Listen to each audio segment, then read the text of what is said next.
Et on va maintenant passer de l'autre côté de la frontière, à Fribourg, en Allemagne, car depuis la rentrée de septembre, les crèches et écoles primaires de la ville servent uniquement un menu végétarien aux écoliers pour le déjeuner.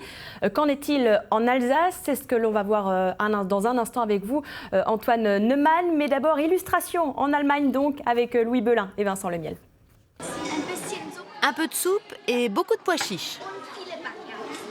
Dans cette école, on mange végétarien tous les jours depuis la rentrée scolaire. Dans les assiettes de ses élèves ce midi, des pois chiches et une soupe de brocoli et pommes de terre.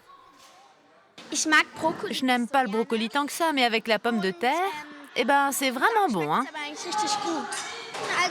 Quand il n'y avait pas de menu végétarien, c'était pas si bon. Maintenant, c'est vraiment mieux cuisiné. Un menu végétarien unique dans toutes les crèches et les écoles primaires, c'est ce qu'a décidé la mairie de Fribourg en Allemagne. Avec un objectif, rassembler les élèves de tous horizons culturels ou confessionnels. Je mange de la viande, mais pas de porc. L'an dernier, il y avait souvent du porc, et c'est pour ça que je trouve ça mieux avec une seule option végétarienne. Des écoliers ravis, des parents d'élèves un peu moins. Je suis contre. Je crois que c'est du paternalisme. À la maison, nous-mêmes, on ne consomme pas beaucoup de viande et donc il n'est pas question qu'il y ait toujours de la viande. Mais les enfants devraient avoir le choix. Car désormais, la charge revient intégralement aux familles de servir chez elles de la viande ou du poisson aux enfants si elles le souhaitent.